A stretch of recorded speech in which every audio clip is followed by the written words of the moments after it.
Telugu speakers jump fourfold in US, touch 12.3 lakh this year from 3.2 lakh in 2016 in the US.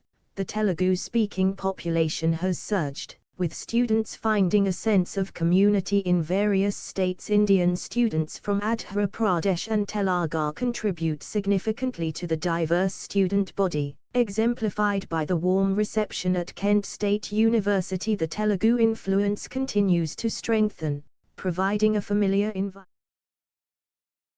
Is it too late for Rishi Sunak to revive the fortunes of the Conservatives in the UK elections? A top political guru has opined that it is too late for Prime Minister Rishi Sunak to revive the fortunes of the Conservatives in the coming elections. UK will vote on July the 4th to select its new PM. He has highlighted the mistakes committed by Sunak and his party which may lead to their downfall in the upcoming elections.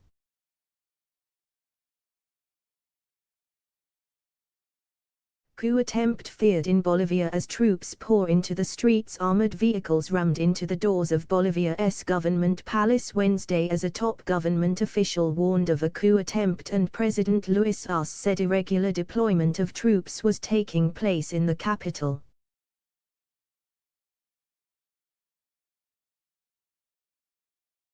RE&EV boom to add 290 TWh of new electricity demand in the U.S. Total U.S. electricity demand has remained relatively stable at around 4,000 terawatt-hours TWh since 2010, but as electrification accelerates, that's about to change. The build-out of data centers and more widespread adoption of electric vehicles (EVs) is expected to ramp up electricity demand in the U.S. in the coming years, with Rystad Energy's research predicting these two sectors alone will add 290 TWh of new demand by 2030, leading up.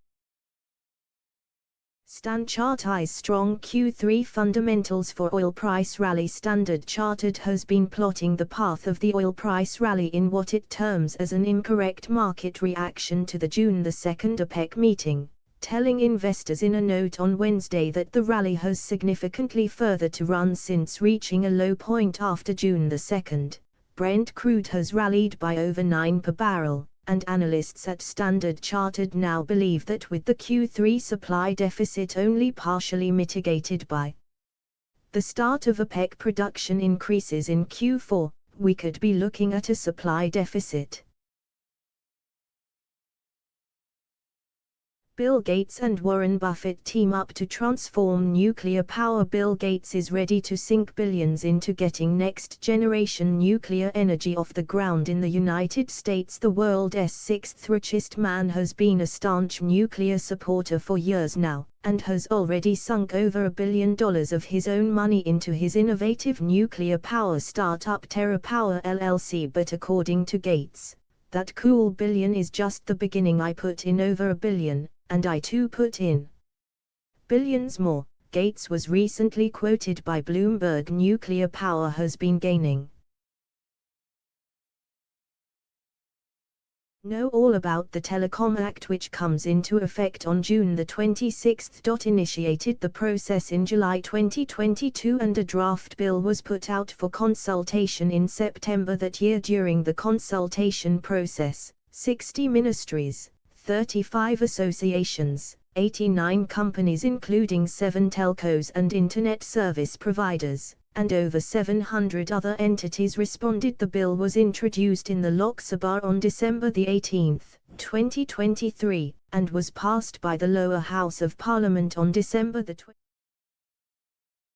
Coke is still a challenger brand in India, and that mindset helps. John Murphy, Global President, Coca-Cola India, is a top 5 volume growth priority market for the Atlanta, US-based company. Coke still trails Thums Up Cola and Sprite in India. Both brands have crossed $1 billion in annual sales in the local market.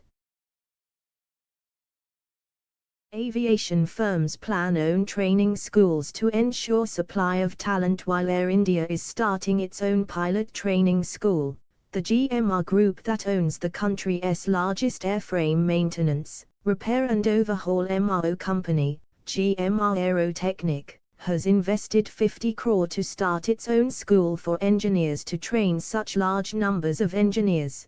GMR Aerotechnic has entered the skill development segment with the GMR School of Aviation. Ashok Gopiath, President and Accountable Manager of GMR Aerotechnic, said the group also owns the Delhi.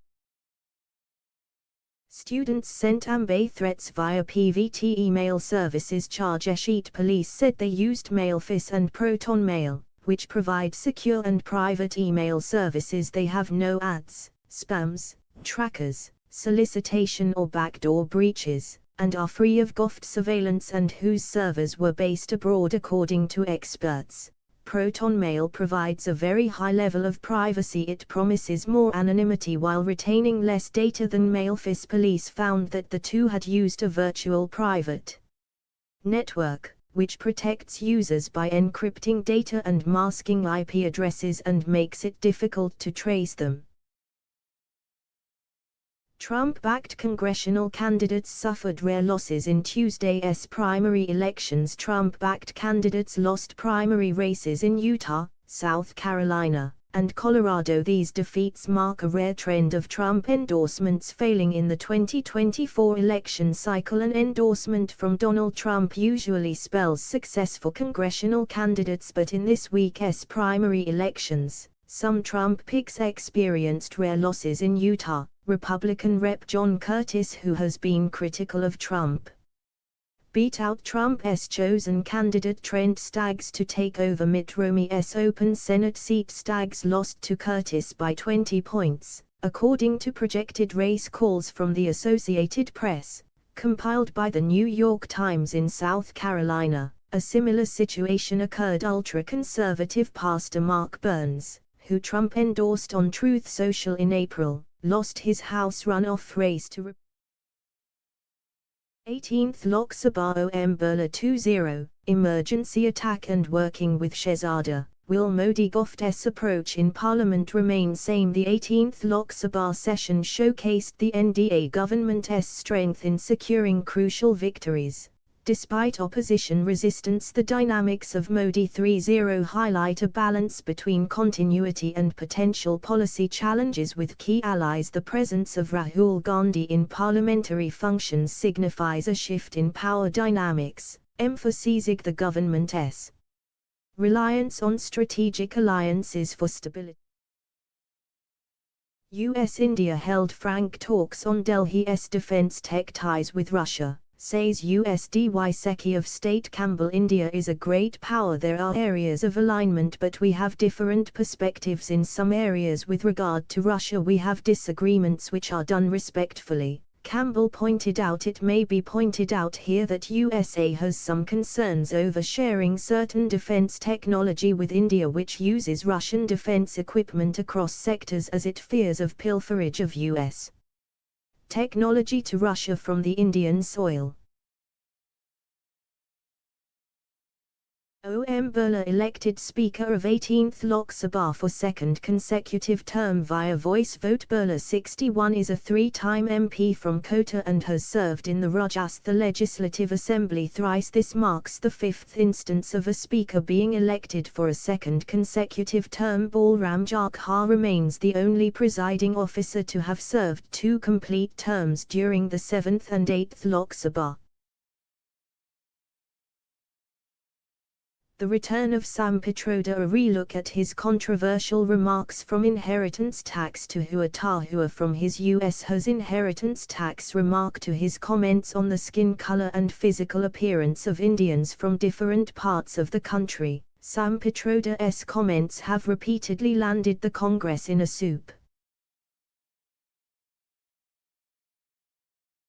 An alliance under strain turns to a consensus builder in Rutte. Outgoing Dutch Prime Minister Mark Rutte has a reputation in the Netherlands as a political consensus builder who regularly rides his bicycle to work from the same home in The Hague where he has lived for the past 30 years, but he is also known as a fierce critic of Russian President Vladimir Putin's invasion of neighboring Ukraine, who has pushed his country to increase its military support to Kyiv.